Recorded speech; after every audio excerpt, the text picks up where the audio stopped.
Hey, welcome aboard. Have you been naughty or have you been nice? Cause I'm checking and I'm checking twice. Breathe, dude.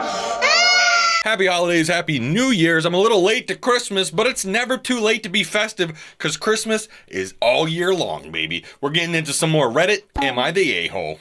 I feel inclined to say this in most videos because not everyone knows Am I the A-hole, and if you don't, that's no problem. Basically, it's a thread over on Reddit where you get to upload your story and the community gives some feedback on it. Sometimes the stories are good, sometimes the feedback's even better. First story is brought to us by Molino. Oh look, it broke. I spent about 5 minutes on that and I'm pretty sure I just butchered it. Am I the a-hole? I refuse to visit his family on Christmas. Based off the title, I wouldn't think so. Traveling's hard, man. Especially if you got long distances. I, 27, am yet another year responsible for all the planning and gifting during Christmas. My fiance's family thinks that we treat visits to my family as more important, which is not true.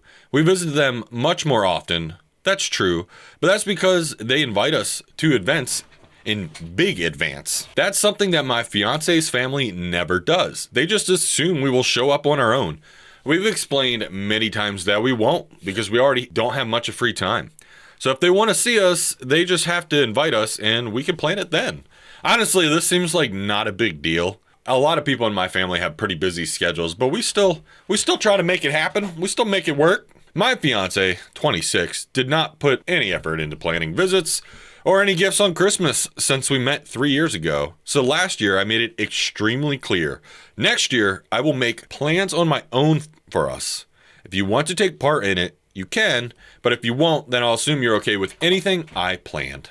He was okay with it. So I'm gonna assume that she's planning to go to her family, but maybe not his, since he's not having anything to do with it. We'll read the rest of the story, but I'm kind of assuming there's gonna be a debacle, because he's not gonna plan it, then they're gonna be expected to go. I don't know, we'll see. This year I did not get any invitation from his family nor him. Not a single word about organizing anything. I knew I could ignore them completely based on our last year arrangement, but I knew it wouldn't be fair. I invited us to their Christmas Eve, which they assumed we will show up for anyway, but the rest of the days I planned with all my family and relatives. I don't know about you guys, but whenever I see like a grammar thing, like for example, but the rest of the days, they misspelled it to OD, and I get hung up on that shit. It's not that I care that there's a grammar error, it's just my brain gets stumped on that word and I can't move past it until I figure out what it is. Today, 12/23, so 2 days before Christmas, love it when it's last minute, he informed me that we are invited to his family's living 2 hours drive away on 12/25. Okay. I said no, we have plans. He got really mad and said that it's not fair that my family gets 3 visits and his family only 1. I reminded him about our talk last year, but he said I should confirm my plans with him anyway. I get that it's Christmas, but you gave her free reign to plan it. And if you're upset that you go to her family's 3 times and yours only once, there's 364 other days of the year. You don't have to visit your family on Christmas. You can do it literally any other day of the year. And then you could even it up 3 and 3. You could even get 1 more and visit your family 4 times a year. I just feel like he's pointing this at her a little bit, like it's her fault that they're I told him that he could have asked, and I'm not going anywhere. He can go himself, but it will not sit well with me, and there will be consequences for our relationship.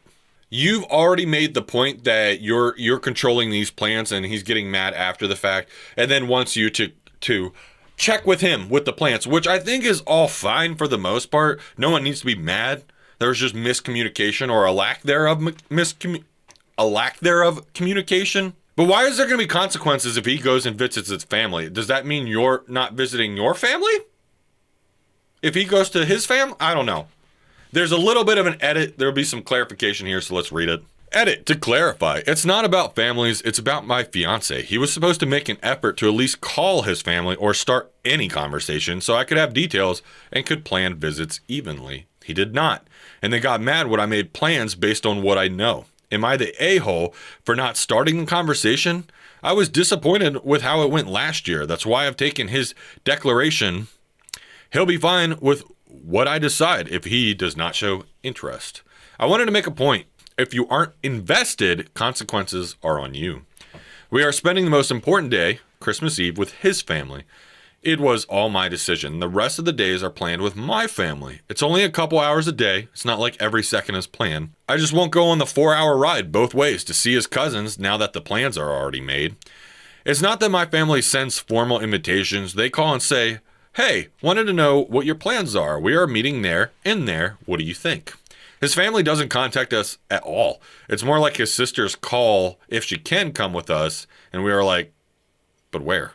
They've had conversations about this and have tried to communicate both sides, hers as well as his.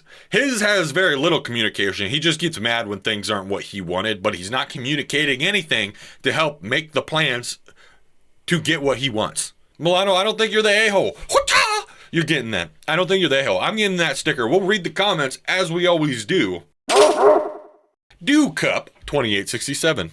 Not the a-hole. My dad was this way and not want to be involved in any planning of anything, but would get annoyed that things weren't planned that he wanted. Let him go to his parents. Don't bother going Xmas Eve. Maybe think about whether you're happy in the relationship. Everyone's going to have a communication problem at some point, but the trick is to communicate to help avoid those situations. He's not communicating. He's a butthole. Your last line might be the most important. In looking at his behavior, she is looking at her future if they get married. Will he ever learn to participate in planning things together? At this point, it doesn't seem important to him. And honestly, it's not the kind of thing that's going to get easier as years go by. And if they should have kids. Because then there's going to be even more things that they try to plan and plan around. More people wanting to see the grandkids, more hurt feelings when they don't, when they inevitably don't, and more ammo to be used against the OP in family arguments. You never come to visit. You never let me see XYZ. Why do you keep them from us? Why won't you let X side relative visit with XYZ anymore? What are they naming their kids like Elon? Not to sound like a broken record, but I do agree with these comments. If you're already having these issues and you don't have kids, you don't have really any huge plans. It's Christmas, which is really big to some people, but it's still a holiday.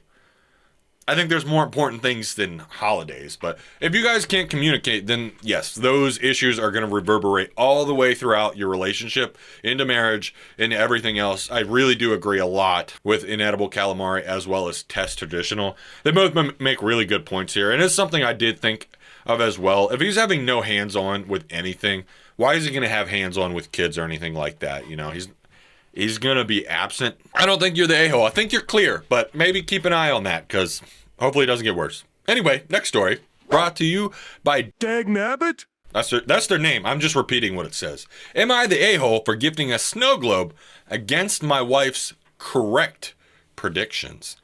Well, you said in the title she's correct, but I don't know what she predicted, so let's find out. Our daughter, 8 years old, asked for a snow globe for Christmas. It's all she wanted.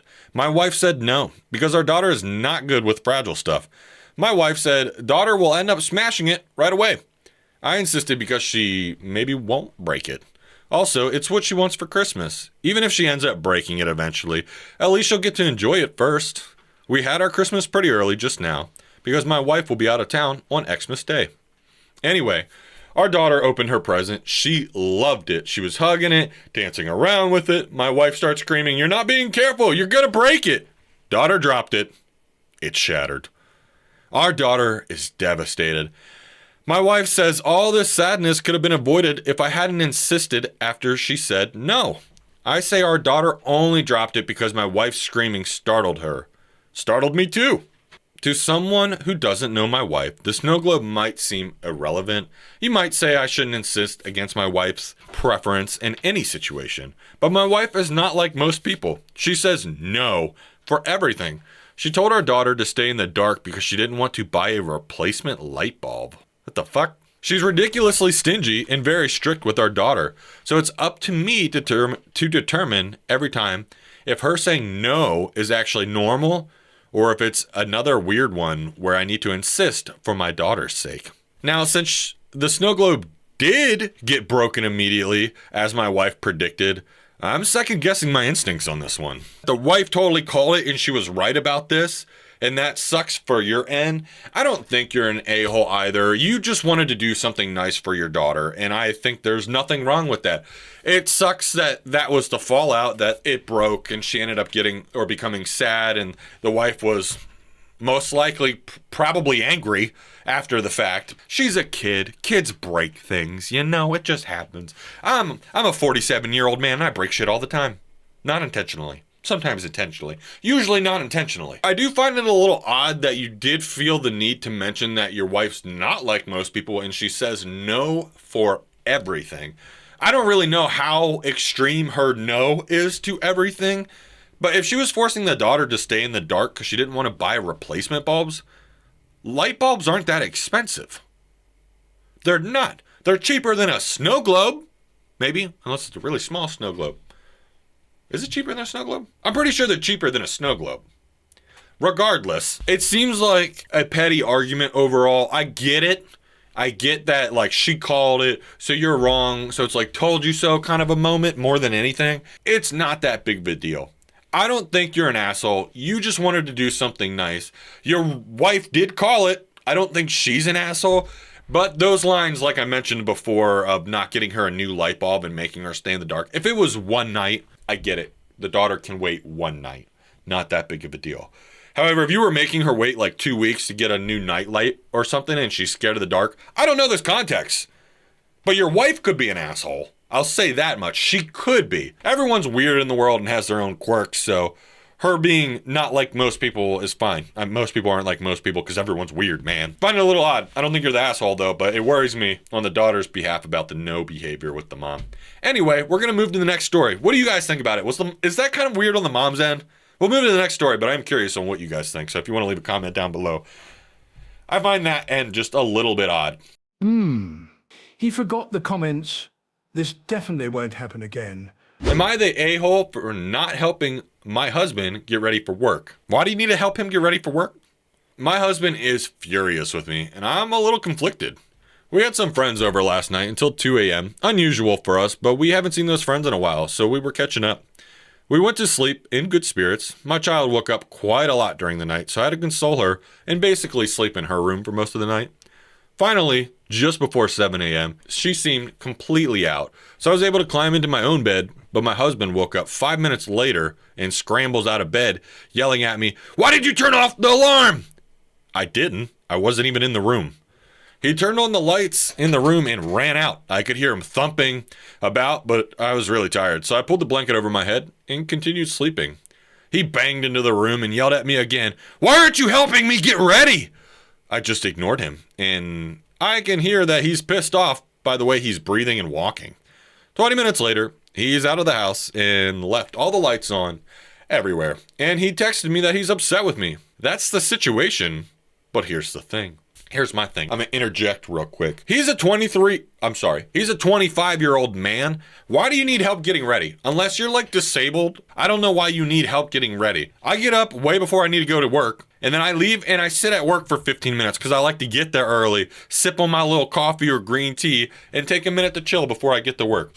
What does she need to do to get ready for you? You expect her to pack your lunch? What are you, a fucking kindergartner? Sorry, I'm getting a little saucy. We'll read the rest before I rail into this guy. First, this is usually the normal time that he gets up, and I usually don't help him in the morning, but he keeps asking me to. Second, I wasn't always a stay-at-home mom. I still work from home about part-time. I only recently started it 2 months ago upon his request, and before that, I was a full-time working mom. And before that, I was the sole breadwinner working overtime while he went to college.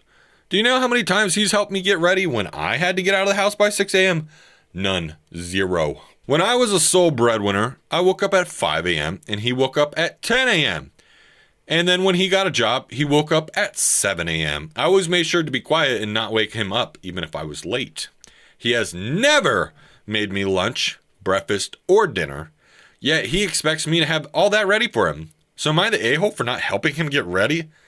This is important because I have a wall of text I want to text him about how unfair I think his expectations are. Cheesecake, your man sounds immature as hell. A 25-year-old man should not need help getting up in the morning. Granted, if you have a disability or something like that, that completely wipes away me saying that. However, 25, if you're in good health, you got everything going for you, why do you expect her to get up and make you lunch or do dinner and all these things? It's not like she's a complete stay-at-home mom. Women don't have to sit in the kitchen. They can do whatever they want. He just wants to be waited on. He wants that old-timey. He just wants to come home, kick his shoes off. You cook, you clean, you take care of the kids. You do everything else. He's just going to go to work and come home. I'm throwing you on the naughty list, man. Not you, your boyfriend. Hopefully he grows up. Doesn't really sound like it. Anyway, there you go. Cheesecake, you're not the a-hole. I think you're totally fine in this situation. I don't think you're doing anything wrong. I think your boy needs to wise up here. He needs to get his shit together. Speaking of shit together, he forgot the damn comments again. Ugh, fine, I'll do it myself. Not the asshole, because why did he even pick there, knowing she works there, and then get all awkward when, oh, she works there? I'd honestly be done after that, because obviously that person still matters too much to him. That's all I'm doing. Ta-ta for now. Our next story is brought to you by the Flat Carpenter 4734. Am I the a-hole for not expressing my discomfort when my partner's ex ended up being our server at dinner? Ooh, that's awkward. I don't know how their relationship ended, but it's definitely awkward. If it ended on good terms, then it might not be that weird. Last night, after our Christmas gift exchange, my partner suggested we go to a popular restaurant near my house. They had previously mentioned that their ex worked there, but I trusted their judgment and didn't think much of it. It's been years since I've been in a relationship. I meant to say dating, and in the way of like first dates. I have been with my SO for years. Felt I needed to clarify my mistake there. Most of mine have ended amicably. Amicably? Am I saying that right? I feel like I sound dumb. Anyway, I don't think I'd want to go to a restaurant that they served with, because good terms or not, it's still a little awkward. And then bringing your current significant other, hopefully your lifelong partner, you never know, hopefully. Maybe the restaurant's really good and it's worth it. Off of the first freaking little paragraph, I find it odd. Why would you want to go there and be served by your ex? Is it like a power move? Are you trying to show off your new gal or boyfriend or whatever? Is it a power move? Might be a power move. I don't know if it's a good power move, but it's a power move. Once we entered the restaurant, I noticed a shift in my partner's energy. Before arriving, we'd been affectionate and joking around, but as soon as we walked in, they became quieter and avoided making eye contact with me. They waved and said hi to their ex, who then ended up being our server. During the interactions with their ex, my partner didn't introduce me, and I felt boxed out as their ex stood close to me, facing only my partner and giving compliments and kindness. This made me feel invisible and uncomfortable. I'm going back to what I just said. It's a power move. I still haven't read it all, so we will get to the bottom of this. Maybe, probably not. It's the internet. There's no bottom. Why would you do this to a girl, man? Why would you do this to someone? After we already ordered, my partner asked if I was okay and if there was anything I could do. I said I was uncomfortable, but didn't push to leave because I thought it might make things more awkward. I waited for a simple introduction, but it didn't happen. Later in the meal, their ex asked if we wanted separate checks, which reinforced my feelings that this situation didn't look like a date. After dinner, I explained how I felt and my partner got upset. They said I should have been open earlier and not expected them to read my mind. I told them that their shift in energy and lack of an introduction made me feel sidelined. They explained they were caught off guard by seeing their ex and didn't think about them ever. In the beginning of the story, the ex mentioned that your current boyfriend mentioned that the ex worked there. Why would he not expect to see them there if he already knew they worked there? That's backpedaling, man. That's bullshit. They explained they were caught off guard by seeing their ex and don't think about them ever, so they were not expecting this and didn't want to make this situation uncomfortable for their ex by introducing me because my partner broke up with them. Why do you care about your ex's feelings more than your partner's feelings? That's weird. However, this made me feel hidden and as though my feelings were less important than their ex's comfort. My partner felt I was ignoring their discomfort. It did not offer them the benefit of the doubt. I felt like my hurt was being sidelined in the conversation and that it was unfair for me to be the one to express discomfort, and I shouldn't have been brought into that situation. We ended the conversation with them saying they needed time to process. Am I the a-hole for not expressing my needs earlier and letting the situation linger until after dinner? I feel bad. I'm sorry you had to go in that situation. You are an innocent bystander thrown in a stupid situation. I firmly believe that this guy was trying to do a power move on his exes, and then you thought of it as well as me, that he's caring about the ex's feelings more than yours. You're his significant other. Why does the ex even matter? I don't care if you're on good terms or bad. You can be respectful and polite to everyone, but you should care about your SO's feelings way before your ex's. You're not the a-hole, not at all. I think your partner is seriously a butthole. He needs to process this. He needs to process this. I think it's been processed. He's an asshole. I hope you find someone who maybe appreciates you a little more. Anyway, we're going to move on to the next story. I feel bad for Carpenter, man. That's shitty. What a shitty thing to have to sit through. I wouldn't even want to be in that relationship after that. Especially if it's an early relationship, but we'll see what the comments have to say. Out of Spite 99, not the a-hole. Because why did he even pick there, knowing she works there, and then get all awkward when, she works there? I'd honestly be done after that. Because obviously, that person still matters too much to him. Pretty much barking what I said. Carpenter did respond, "Thank you. I found it extremely ridiculous that they claimed they were caught off guard and needed me to call the boundary to exit the situation because they were not capable of doing it themselves. I'm not trying to fall into the, my partner is in love with their ex." I said that as well. It very much came across that way. But it certainly did not feel like my comfort was held above the ex's. If you were just his friend, then I don't think the situation would have been that weird. But you're clearly in a relationship. I don't even need to say this. This is just obvious. Yeah, no, that's weird. I'm sorry you had to deal with that. Hopefully he's out of the picture now. Because a lot of these posters aren't getting lumps of coals, but they're significant others, man. They're sitting on a mountain of coal. Our last story is brought to you by Agitated Magpie. Am I the a-hole? I had my daughter donate her toys before Christmas. Donating toys isn't inherently bad, but it kind of depends, I guess. This year, my daughter wanted to participate in our country's version of Angel Tree. I agreed with the condition that she would need to donate the amount of gifts from her toy collection we would be buying for the child. The toys my child donated would not be going to the child whose list we picked, but to the local daycare who had asked the community for used toy donations to their playroom. My daughter happily agreed to this condition and chose her 3 least favorite toys to donate. We purchased the toys and other asks on the child's list and wrapped them together. We made a time of it and played carols as well as had Christmas snacks. I wanted this to be a positive experience for my daughter. It sounds good. It's always nice to donate to people in need. Everyone needs help at some point in the day or in their life, so I don't think it's a bad thing to teach these things to kids early on. Yesterday, we had my family's Christmas celebration. My daughter was telling my mother, 52, about her donating her toys and getting to buy toys for another child that needs them. My mother was outraged that I forced my daughter to donate toys and that I was being harmful to my child by instilling dislike for charity in my daughter. My sister piped up and agreed with my mother, saying I wasn't being fair by forcing my child to donate her own things to participate in charity. I tried to explain to them I was teaching my child that donation cost us personally, but feeling of doing good for others is the payoff. My child doesn't want for anything. She has had more than 3 toys given to her already for Christmas. Toys she preferred over the toys she gave away. I have left the family gatherings feeling very emotional and upset. My daughter is confused because she thought she was doing the right thing by donating her toys and is upset that I was crying on the way home.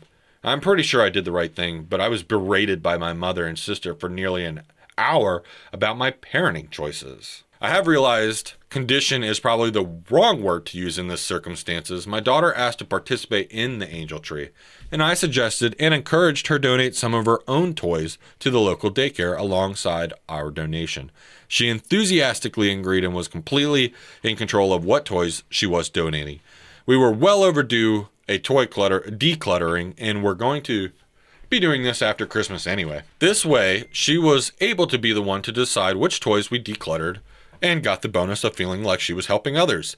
If she had refused, I wouldn't have pushed the donation, and we would still have donated to the charity she chose. Magpie, I think you did something great. I think you helped show your daughter that at a very young age that other people and other kids similar to your daughter are in need too. Not everyone has a great, amazing life, which is unfortunate, but we can help each other to hopefully give someone a little bit better life. Might not be much, but anything counts. Even a kid going from no toy to having 3 shitty toys. I don't care if they're shitty as all hell. 3 toys is still better than 0, right? I think we can all agree on that. It's your daughter. It's your decision on how you want to raise that daughter. Everyone else can have an opinion if they want. They're like assholes. Everybody's got them. When their opinions are being made in front of your child and it's confusing your child on if they did something right or wrong, that's bad. I think this conversation could have been done in private without the child. I'm not sure how much she heard or whatever. Children are very easily influenced. And to me, this ultimately came across like you wanted to do something well. You taught your daughter about doing something charitable and helping people around them. And then your mom and sister got really materialistic and looked at it like you were forcing your kid to get rid of her toys. It comes across as selfish from the mom and the sister to me. Like they cared more about your daughter losing a couple shitty toys than some kid needing help. With the fact that your daughter did this on her own volition. It's not like you stripped the toys from her and threw them out and your daughter was crying.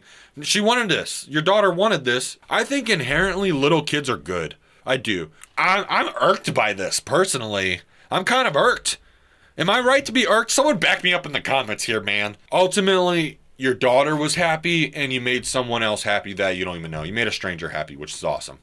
That's super cool. Magpie, whoosh, you're not the asshole. Your mom, I don't want to talk shit on your mom. It's a fucking toy. Who cares that much? Let some kid have a toy and be happy. Especially if your kid's not even playing with it anymore. I'm a little late to the Christmas party, but if you find a random lump of coal at your mother's house or whatever, it's not for heating the fireplace. It is to stick up your bum so they can give you a diamond as an apology next Christmas. It's not for really anything other than to symbolize they're a turd. I prefer the butter diamonds. Feel like I got some annoying stories here today. How did you guys feel about them? I hope you guys enjoyed Am I the A-Hole today. It's another episode for you guys. I'm enjoying making these a lot. So if you guys enjoy them, like, comment, subscribe, do all those fun things. I'm working on some other projects. If you guys want to get a little sneak peek or anything, feel free to join the Patreon if you want to support me in any ways. If you guys want to check that out, it will be down in the description. You can. There's not too much there, but I will be working on it. Happy holidays, everyone. I hope you had a great end of 2024. Stop calling me California.